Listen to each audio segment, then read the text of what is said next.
intentional po yung guessing. No, not at all. Guest siya ni Tunying.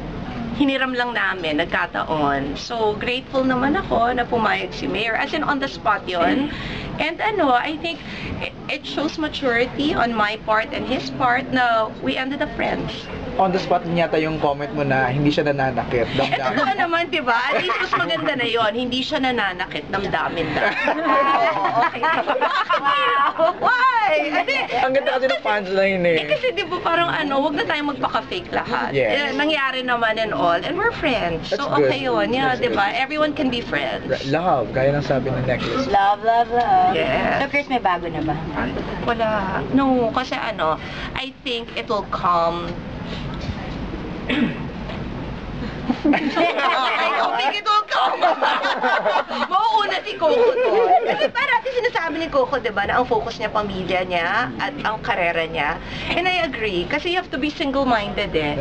Eh ngayon parang hindi ko na alam kung paano hahatiin ang katawan ko sa dami ng inoohan kong gagawin. And I think it's the same way with him. What a challenge, di ba? Nightly, di ba, yung pressure and most of the time for airing sila. So, it's true, di ba? Nangyayari talagang walang panahon para sa pag-ibig, pero pwedeng ma-inspire. Ganda. Ano masasabi mo dun? Perfect.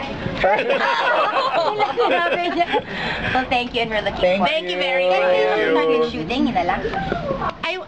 I'm leaving on Thursday, and then I'll be back after 8 days. Pero they have me that weekend, kaya lang may tinatapos lang the trial. Yeah. So ang balita ko, it will be the last week of August. Last week of August, tuloy-tuloy na. And then, yun, sana. Right? Tama? Yeah, correct. So yun, so I'm assuming kung last week of August, ano yung last Thursday of August?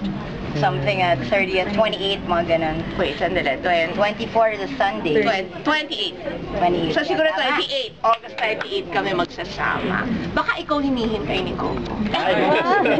Hinihintay sa shooting. Thank you, Chris.